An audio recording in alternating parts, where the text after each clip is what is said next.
4Plan Herbal Clinic, suluhisho la matatizo yako yote ya uzazi. Vodacom, kazi ni kwako. Ni Countdown na Mr. Countdown. Nay wa Mitego yuko hapa pia kwenye studio za Mila Dayo TZA kwa mara ya kwanza, of course. Karibu sana bro. Shukran boss. Nipe tano. Mwambie partner. Mimi sio boss partner. Wewe ndo boss bana, eh?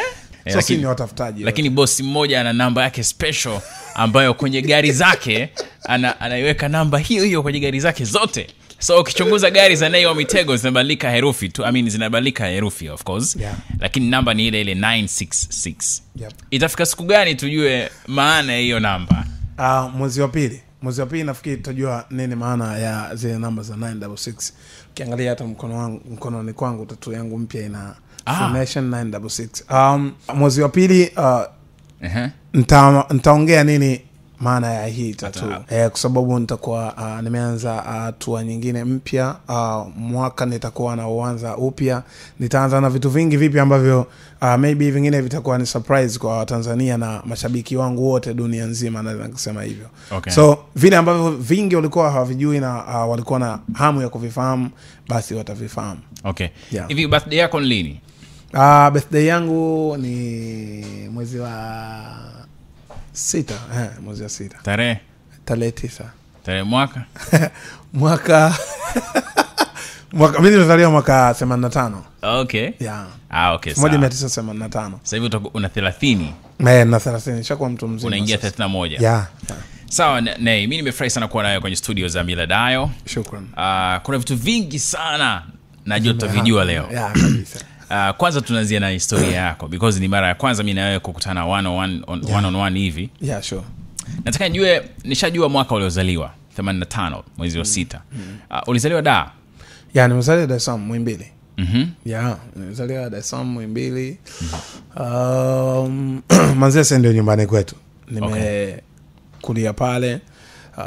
Nikaanza darasa la kwanza shule ya msingi Ukombozi. Bahati nzuri mimi shule ya Ukombozi na nyumbani kwetu iko pale top.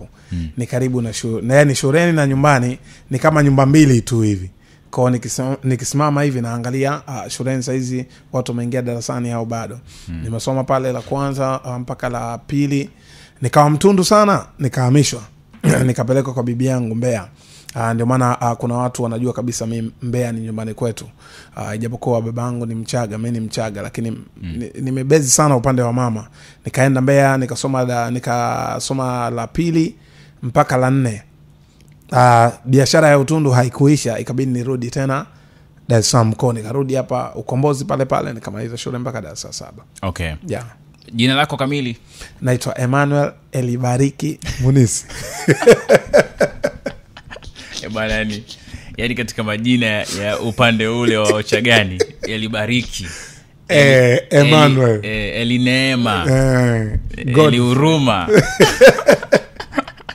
Bwana, okay, sawa. Yeah. Na wazazi walikuwa wanaishi pamoja? Wazazi walikuwa wanaishi pamoja mpaka sasa hivi? No, bahati mbaya babangu alifariki mimi nikiwa mdogo. Nilikuwa na miaka 4 nadhani. Miaka 4. Baba alifariki kipindi wakati niko na miaka 4, so tumelelewa na mama. I say. Yeah. Na mama naye Mchaga? Mama ni Mnyakyusa. Mama Mnyakyusa, mtu wa Mbeya. Ndio maana nikasema nimebase kidogo upande wa mama. Unyakyusani, so hata nilivyokuwa nasumbua hapa nilivyokuwa primary nilipelekwa Mbeya. Yeah, kuna shule inaitwa Iwambi Primary School. Okay. Mimi nimesoma pale. Okay. Yeah. Na ukarudi Dar kumalizia primary? Yeah, nikarudi Dar. Baada ya hapo unajua mazingira yetu ya Kimanzese. Nilikuwa kidogo mkorofi, alafu nilipofika darasa la 3 mimi nimeanza kuimba muziki nikiwa darasa la 3 la 4 kama sikosei. Ukiwa ambao na miaka mingapi hapo? Niko sijui na miaka mingapi. Umemaliza la 7 na miaka mingapi? Mwaka 2000 nilimaliza darasa la 7. Okay. 2000. Okay. 2001 nilikuwa form 1. Okay. Nilikuwa mtundu sana, alafu mama alikuwa support mimi niimbe muziki. Alafu mimi nilikuwa mchezaji mzuri sana wa mpira shuleni. Kwa mamangu alikuwa anafanya kazi Brothers. Kulikuwa kuna timu ya Brothers, kulikuwa kuna mambo ya mipira sijui nini, alikuwa support sana nicheze mpira kwa sababu watu wengi pia walikuwa wanaona mimi na kipaji cha mpira. Kwa alivyosikia naimba alikuwa hapendi kabisa na hakuwahi kunisupport. Kwa kukaa kuna ugomvi wa masuala ya muziki, yeye anataka nicheze mpira. Wakati mimi mawazo yangu yalishabadilika tena nikaamua kuimba muziki. Pia bahati mbaya kukaa kuna mzee ambaye anaishi na bi mkubwa ambaye mimi kidogo tulikuwa hatuelewani. Kwa sababu moja tu kubwa, alikuwa anampiga sana mamangu, kitu ambacho mimi nilikuwa sipendi. Kwa kuna conflict kubwa sana kwenye familia. Mapenzi yana nguvu. Mama nilivyomaliza darasa 7 mama akaniambia mimi nahisi hatustahili kuishi pamoja. Kwa sababu hutaki kufuata vile ambavyo mimi nataka.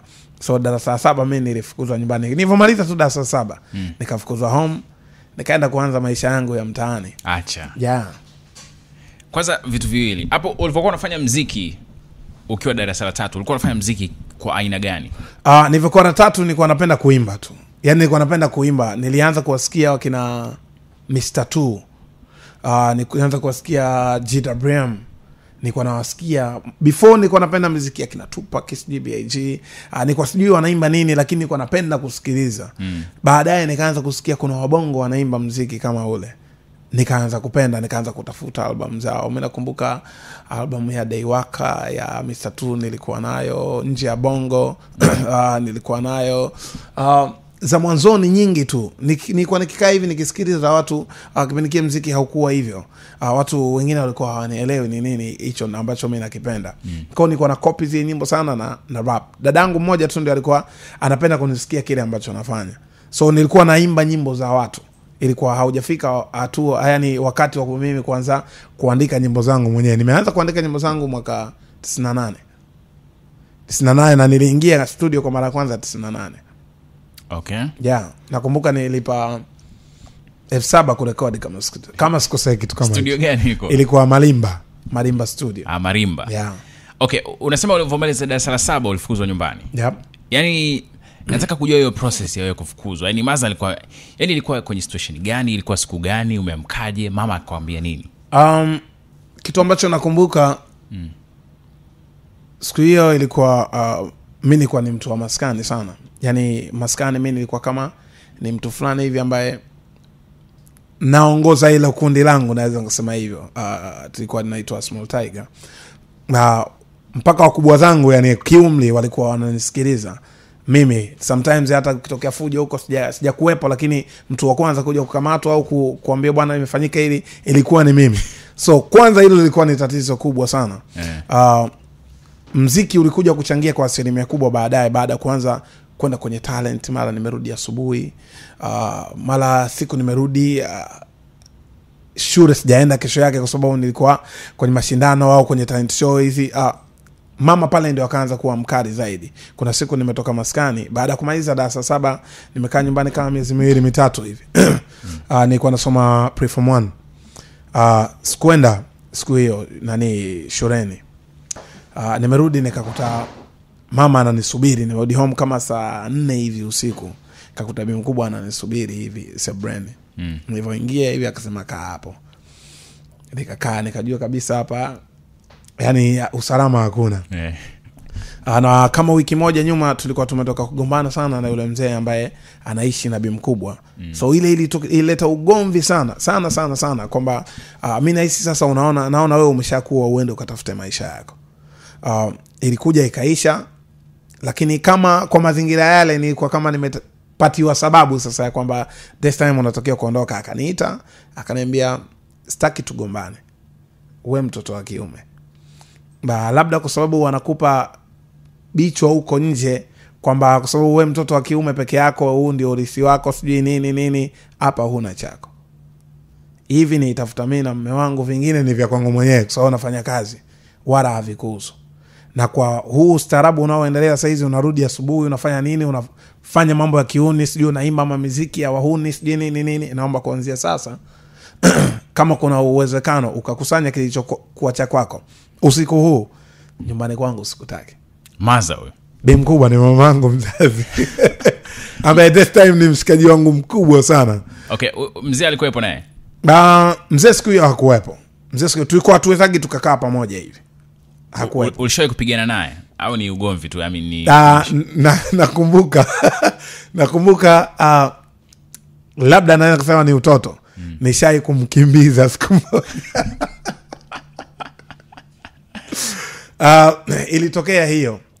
Ndio maana ilifika time ikawa ni haikuwa watu nzuri, kwa sababu mimi nilichokuwa na pingana nacho siku zote ni kumpiga mamangu. Nilikuwa sipendi kuona mamangu anapigwa.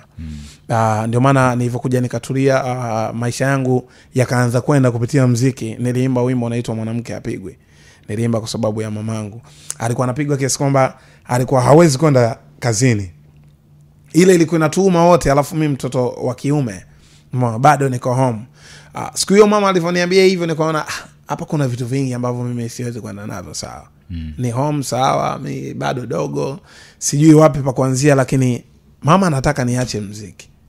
Kuacha muziki mimi siwezi, nitadanganya, tutagombana kila siku. Alafu kipindi hicho hiyo ni kama mwaka 2000 hivi 2001, Bongo Flava ndio imepamba moto. After hali mimi nimeshatoa nyimbo kama 2 hivi.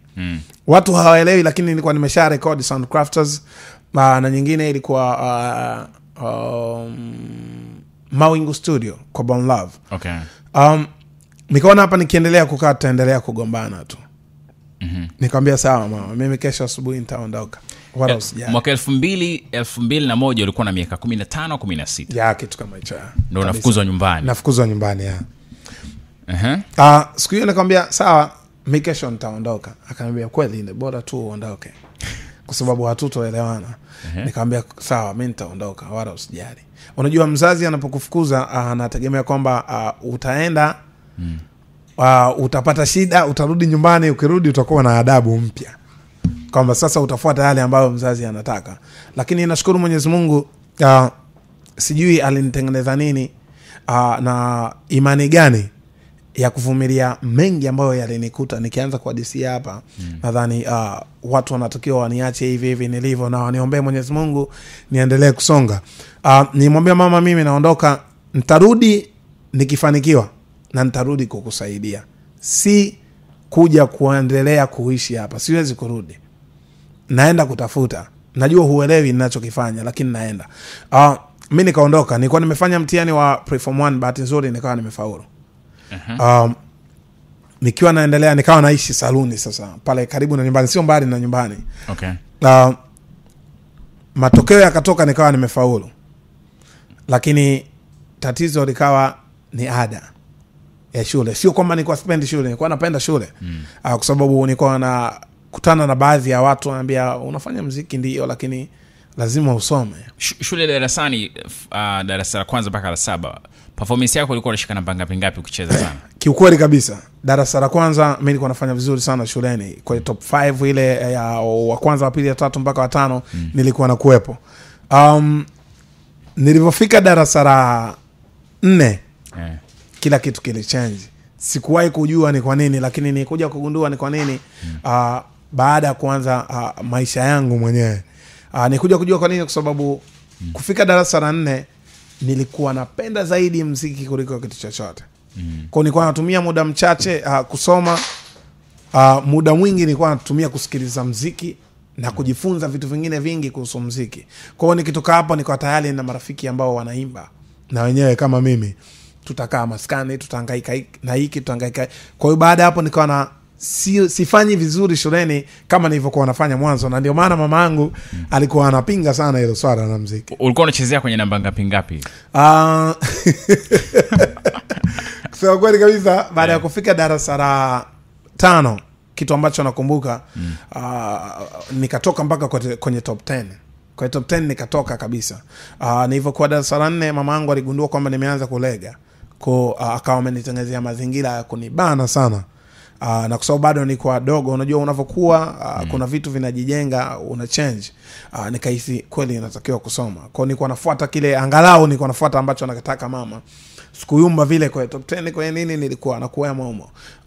Baada ya kufika darasa la 5 la 6, kiukweli kabisa nilikuwa sifanyi vizuri shuleni. Nilikuwa ni mwanafunzi wa kawaida. Sikuwahi kuwa wa mwisho, lakini kwenye wanafunzi ambao bado wapo kwenye standard ya katikati nilikuwepo hapo. Kitu ambacho si mwanafunzi ambaye walimu pia walikuwa wananitambua hivyo. Okay. Kwa wakajua kabisa kuna tatizo.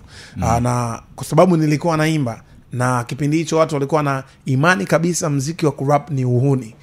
Kwa wakajua kabisa hili ni tatizo, na wakanamwambia mamangu jaribu kupambana na hili ili kulidhibiti, otherwise huyu anaenda kupotea, kwa sababu kwanza kabisa ana kundi ambalo sio zuri.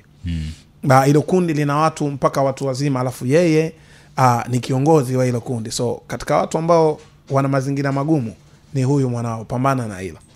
Okay. Kwa hicho kilichangia sana. Okay. Yeah. Alivyokufukuza nyumbani mama, ulikwenda kuishi saluni. Yep. Hiyo saluni ni ya nani? Naweza kusema hivi, Mwenyezi Mungu amlaze mahali pema, ni brother yangu fulani hivi alikuwa anaitwa James Kimbawala. Ni bro ambaye alikuwa ananielewa tu. Alikuwa ananielewa kwa sababu mimi nilikuwa mtundu sana, mkorofi, lakini Mwenyezi Mungu alinijalia discipline. Yaani nikijua huyu mtu anatakiwa kumheshimu, nilikuwa namheshimu. Nilikuwa nakuwa mkorofi endapo labda utakuwa unanidharau au unanichukulia mimi muone sana kiasi kwamba labda siwezi kwenda sawa na watu. Yeye alikuwa ananielewa. Kwa baada ya kufukuzwa nyumbani akaniambia sawa, utakuwa unakaa hapa saluni. Utakuwa unafanya usafi, unafagia sisi tukishaondoka, na utajifunza kunyoa ili tusiwe unasubiri kupewa 200 300 na unasoma. Umeona, nilikuwa nasoma Mbezi Beach. Mimi nasoma Mbezi Beach Secondary School. Mimi nasoma shule moja na Mwasiti, nimesoma na Chibwa pia. Mbezi Beach, Mbezi Beach. Yes. Okay. Inawezekana tumesoma shule moja. High school mimi nimesoma pia. Mimi nimesoma pale form 1 mpaka form 3. Nimesoma Mbezi Beach. Pia nilikuwa mtundu sana. Walimu wananikumbuka. Kwa sababu nakumbuka nilikuwa najisomesha mwenyewe. Kwa hiyo ikifika hatua la kumuita mzazi, nilikuwa namwambia walimu, mzazi gani? Mimi najisomesha. Mzazi gani nimleta? Kwa hiyo ilifika time kuna wakati walikuwa na walimu wananikazia sana nimlete mzazi. Mimi nikizungumza hivyo walikuwa wanielewa, ikabidi niwe nawachukua sasa mzazi bandia. Nilikuwa nikifika Mwenge na mtulia mtu 200 au 300 ili mradi tu nikawaridhisha shuleni na mpeleka, biashara inaisha. Lakini nikija kutokea tena tatizo la kumpeleka mzazi shuleni kufuatana labda na utukutu sijui nini, kuna siku nilimpeleka mzazi mwingine tena, afu akashindwa kujieleza vizuri, ikagundulika kuwa sio mzazi wangu. Ili niletea shida kidogo, nilipewa suspension kama ya wiki 3 ngapi. Ikabidi nikae niwaambie kabisa walimu kwamba serious, mimi nalipa ada mwenyewe, najisomesha mwenyewe. So nikikosea inabidi mmalizane na mimi tu. Okay. Hiyo ndio shule ambayo nimesoma, Mbezi Beach Secondary School. Nikiwa natokea Manzese napanda gari mpaka Mwenge napanda mpaka Mbezi. Kwa kila siku nilikuwa natumia 200, na 200 siku kipindi hicho ilikuwa sio ndogo. 50. Na hiyo ada ulitoa wapi? Ilifika kipindi nikajifunza kunyoa. Nikawa najua kunyoa. Kwa nikitoka shule nikibadilisha nguo zangu pale pale shuleni, wale vinyozi ambao walikuwa ndio official pale, wakimaliza kunyoa wakiondoka mida saa 2 hivi saa 3. Baada hapo mimi ndio nilikuwa naendelea na watu wangu, labda watoto wale sijui nini, nanyoa napata 200 300, maisha yanaendelea kwenye ile saluni. Ya. Na ulikuwa unaoga wapi? Bahati nzuri mimi pale palikuwa ni nyumbani kwetu. Yaani ni mazingira ya nyumbani, kwa hiyo hakuna mtu ambaye hanifahamu. Nilikuwa na uwezo wa kuingia nyumba yote na nikaenda kuoga. Yaani hakuna mtu ambaye alikuwa anifahamu. So swala la kuoga kwangu lilikuwa sio tatizo. Labda tu ile asubuhi kipindi cha kwenda shule ndio kuoga kidogo kwangu inanipa shida. Lakini ifika kipindi yule bro ambaye alikuwa ndio anamiliki ile saluni, akawa amechukua na eneo lingine ambao ni kama chumba hivi. Kwa hiyo tulikuwa tuna uwezo wa kuingia, unaenda unaoga, unafanya mambo yako mengine, unaondoka. Lakini baadaye nilikuja, life ilikuwa ngumu sana. Ndio nikakutana na mzazi mwenzangu ambaye nilizaa naye mtoto wa kwanza. Ndio akaanza kunisaidia masuala ya ada. Bwana. Ambaye yeye ni Muhindi. Ulikaa saluni kwa muda gani? Saluni ni kama miaka 2.5 hivi. 2.5 3. Okay. Ya baada hapo, baada ya kukutana na yule msichana, tukaamua kupanga. Ijapokuwa tulikuwa wadogo, swala kupanga kupewa nyumba kidogo alitupa shida, kwa sababu tukaonekana wote wadogo, labda hatuwezi kuafford kulipa kodi. Yeah. Kwa baada ya miaka 3 hiyo mimi nilipata chumba. Lakini hapa nyuma ilifika time saluni kuna kipindi kulitokea mzozo wa hapa na pale, ikabidi niondoke na nikaenda kuishi Feli. Feli nimekaa kule kama miezi 6 hivi kama sio mitatu. Kipindi hicho Marem John Mjema ametoa ule wimbo wa Chumba 30. Alikuwa ndio star wa kwanza mimi kukutana naye, na akatambua kwamba nina kipaji na akaamini siku moja nitakuja kufanya vizuri.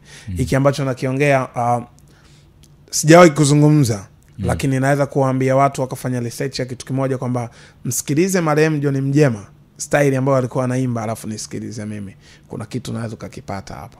Okay. Yeah. Aise, kwa ndo ulikutana naye soko la samaki Feli. Soko la samaki Feli. Mimi na wanangu wengi sana, japokuwa wengi wameshafariki, wengine sijui hata walienda wapi, lakini na washikaji wengi sana kule. Wengi sana kwa sababu ni kaa kwa muda mrefu. Jamaa mmekamatwa na polisi, unajua wengine wezi, wengine mateja kama hivyo. So mnaweza mkakaa hivi, sometimes askari wanakuja wanawabeba. Bahati nzuri Marem John Mjema watu walikuwa hawajui, wengi walikuwa hawajui alikuwa ni mtu wa usalama. So nilikuwa nikikamatwa mara nyingi alikuwa anakuja kunitoa yeye. Yeah. I say. Yeah. Bwana mzee umepita huko. Ukakutana na mtoto wa Kihindi. Ndio nilizana na mtoto wangu wa kwanza, Reshma. Bwana. Kwenye mazingira gani mlikutana? Sijui. Yani nikikumbuka nikisema Wilson boy na hapana. Sawa, kipindi hicho nilikuwa sina pa kukaa, nilikuwa nalala saluni, nilikuwa sina hata shingmia. Ni yeye tu alitokeaga kunipenda. Alafu bahati mbaya nzuri ni kwamba mimi nilikuwa form 1, yeye alikuwa form 2. Yeye tu unajua kipindi kile vibarua hivi, akaandika barua nikaletea, alafu unajua nilikuwa msela sana. Nilikuwa sijui habari za wanawake. Kiukweli kabisa mimi habari ukiniambia habari ya mwanamke na kuona wewe brother man kipindi hicho. Kwa sababu nilikuwa mtu wa maskani sana, alafu ile mkonaona ule yani yale ndio maisha. Ndio mwanamke wangu wa kwanza. Niletewa barua na rafiki wa dadangu. Alipitia kwa rafiki wa dadangu. Nikasoma ile barua kwa sababu nilikuwa sinaga habari za wanawake. Nikaona vipi mbona nzingua, anakuambia wewe nani amekutuma upuzi? Kuna kadada fulani hivi kana shukaga hapa, kana shushoga kwenye gari hapa school bus, kwa hiyo ndio amenipa hii barua nikuletea. Nikamwambia mimi simuelewi, naona alichoandika hapa mimi na hivi vitu tofauti, mwambie achane na mimi. Baadaye akaja kuonana na sister yangu na rafiki wa sister yangu tena, akamwambia rafiki wa sister yangu kabidi amwambie tu ukweli kwamba yule bwana yule muone sana, afu wewe na yule ni vitu vile tofauti, hamwezi kuendana. Nimempelekea barua yako, sijui hata umeandika nini. Amesema hataki kusikia hivyo vitu. Kuna siku nakumbuka nilikuwa saloni, alinifuata mwenyewe face to face hivi. Sio mtu ambaye nilikuwa namfikiria au sio mtu ambaye nilihisi angeleta ule ujumbe. Nilikuwa nahisi labda ni sister du tu mtaani au nani. Alikuwa tofauti. Kwanza nikahisi kama unajua niko na mkorofi na misala sijui nini. Huyo ametumwa. Nikaanza kufikiria hivi nimefanya nini hapa katikati? Ametumwa aje kunijaza nini? Nikawa simuelewi. Lakini kufuatana na maongezi yaliyokuja nayo, ikabidi tunapiga tu stories za kawaida. Kiukweli kabisa tulianza ushikaji, ijapokuwa yeye anishajua ni nini anahitaji. Baadaye akaja kuwa mwanamke wangu kama uongo. Before mimi nilikuwa navuta sana bangi. Sana. Sana. Kitu ambacho mimi nina historia nacho kwenye maisha yangu. Na kitu ambacho naamini. Nilikuwa navuta sana bangi. Sana. Washikaji zangu wanajua. Nikiamka kwenda shule, nikitoka shule, ilikuwa ndio speed yangu. Lakini yeye alikuwa ameshajua kwamba mimi napenda sana kuvuta bangi. Ilifika kipindi hata akija nyumbani au akija kunifuata, anapitia maskani, ananunulia, ananiletea kwa sababu alikuwa anajua kabisa napenda. Lakini ikafika kipindi bahati mbaya au nzuri, naweza nikasema hivyo, akashika ujauzito. Kabla hajashika ujauzito, hapo katikati akawa ni mtu ambaye so tulikuwa close sana, tulikuwa tunapendana sana. Akajikuta naye anavuta, so mimi muda wote navuta. Na anaenda anapitia, ananunulia, ananiletea. Kwa wote tukawa ni wavutaji. Ndio maana nikasema sosi ya dada zetu wengi kuharibika ni maboyfriends zao. Okay. Kabisa. Lakini siku moja baada ya kushika ujauzito, alikuja home akaniambia, mimi ni mjamzito, wewe karibu utaitwa baba, na nimekuahidi kwamba siwezi kufanya chochote, nitakuzalia. Niko tayari kuacha shule, nipo tayari kufanya nini, kufukuzwa nyumbani, kufanya hivi na vile, ili mradi nikuzalia, lakini utakuwaje baba ambaye unavuta bangi? Mimi nimekuletea hii hapa, naomba uivute leo, ni ya mwisho. Okay. Mpaka leo hii naongea, sijui bangi, sijui malaika gani alinipitia. Okay. Niliacha na nikaanza kukaa maskani taratibu, nikaanza kufikiria wapi nitapata hela zaidi ya hiki ambacho nakiingiza sasa hizi. Shule ulimaliza form 4? Bahati mbaya sikumaliza kwa sababu majukumu yalikuwa tayari mengi. Kwa hiyo ulipata mtoto wa kwanza ukiwa form ngapi? Form 3. Nikiwa niko form 3 kitu kama hicho, form 3 au form 2 mwishoni. Okay. Nikapata mtoto wa kwanza. Okay. Yeah. Na sasa hivi una watoto wangapi? 3. Bwana. Kila mmoja na mama yake. Kila mmoja na mama yake, bado wa mwisho wa 4 nadhani maybe naye anaweza akawa na mama yake. Hapo ndo kuna uhalali wa kuwanunulia school bus. No, yani ni hivi. Mwenyezi Mungu amenijalia labda kitu kimoja cha tofauti kidogo na vijana wenzangu. Na labda nikasema hivi kwa sababu ya mazingira halisi ambayo nayaona. Mimi nawapenda watoto wangu kuliko kitu chochote. Napenda watoto wangu kupita maelezo. Yani kabisa. Naweza nikawa kwenye mahusiano ya kimapenzi, mwanamke akinizingua, nikirudi nyumbani nikakutana na watoto wangu, basi mi stress zimeisha. Okay. Kabisa. Sio timu kubwa ya watoto 3. Ataongezeka 4, ndio atakuwa last born. Nitakuwa nimefunga hiyo biashara. School bus ile haiwatoshi. Ile ni Noah, uliwanunulia Noah? No, ni Hiace. Ni Hiace. Yeah, ni Hiace. Bwana. Okay, sawa. So, baada ya ukashindwa kuendelea mpaka form 4, ulishia form 3. Yeah. Maisha ukayarudia mtaani. Yeah, nikarudi mtaani. Kilifuata nini baada ya hapo? Nilikuwa napenda muziki. Mwaka 2005 nikabahatika kutoa wimbo ambao ndio uliitwa Mitego, ambao ulinipa jina la Wa Mitego. Before nilikuwa natumia Nei. Uharisi wa jina la Nei labda watu nishai kuzungumzaga kitambo, lakini alikuwa kiundani sana. Lakini jina la Nei ni Nehi. Nehi ilikuwa ni Kihindi. Kumaanisha hapana. Hapana, mzazi mwenzangu ndio alinipa hilo jina. Kipindi wakati tunaishi yote nimesema kuna kipindi ifika yeye alikuwa ananisaidia vitu vingi sana kwa sababu kwao walikuwa wana uwezo. Alikuwa anataka kunicontrol. Kwamba kwa sababu yeye ananisaidia hiki na hiki na hiki, basi asipotaka kitu fulani basi nisifanye.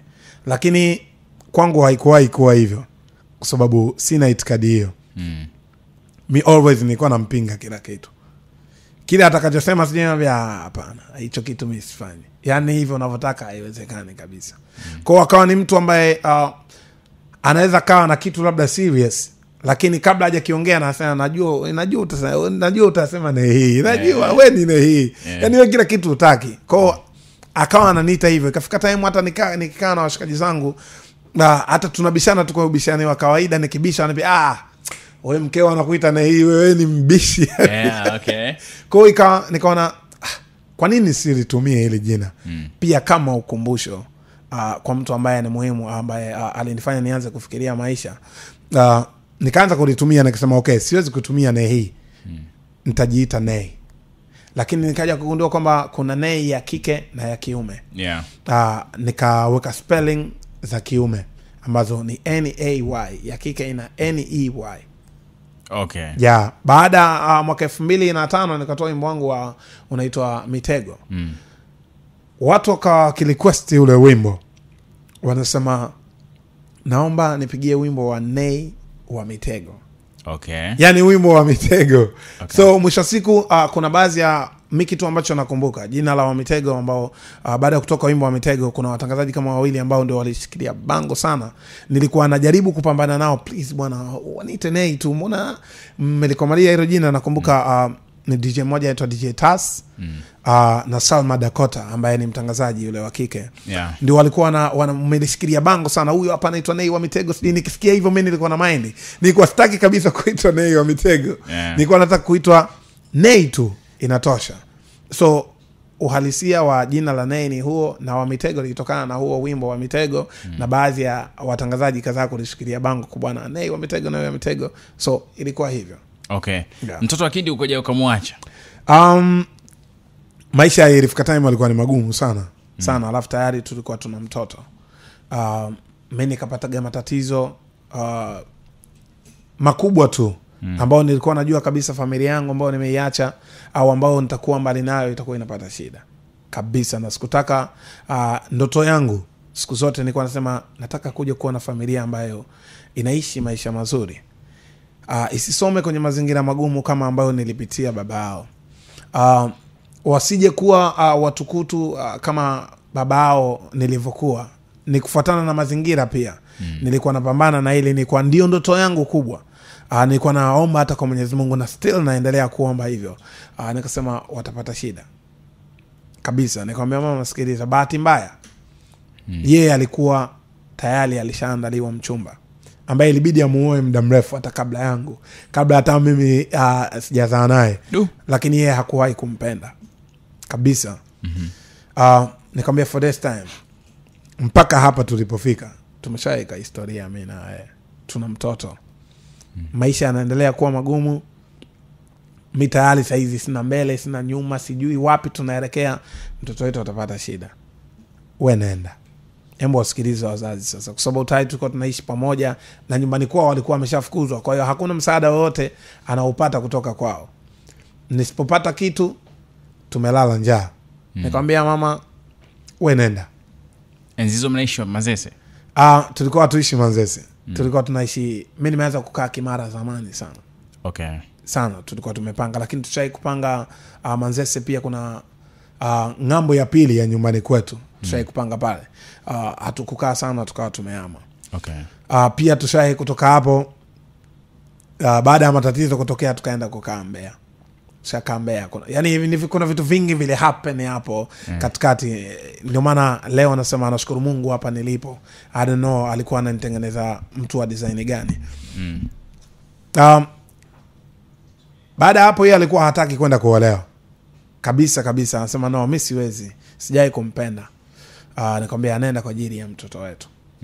Mimi nikiwa poa, Mwenyezi Mungu akinijalia kwenye harakati zangu, tutarudi pamoja. Kama tutarudi pamoja, tutakuwa tuna mtoto, tutamlea. Mimi nitakuwa maybe na maisha mazuri, taishi vile ambavyo tunataka. Subscribe kwenye YouTube ili uwe karibu na kila stories za Ayo TV zinazotoka. Usisahau pia kukaa karibu na Millard Ayo kwenye Facebook, Twitter na Instagram. Facebook.com, Twitter.com pamoja na Instagram.com/Millard Ayo. Usisahau pia kutembelea millardayo.com kwa story mbalimbali, picha na mengine yote ya Tanzania na nje ya Tanzania. Zote unazozitaka ziko TZA, millardayo.com na Ayo TV. Ayo TV pia inapatikana kupitia tanzaniabox.com, tanzaniabox.com. Hapo utakutana na video zote za kila siku kutokea Ayo TV.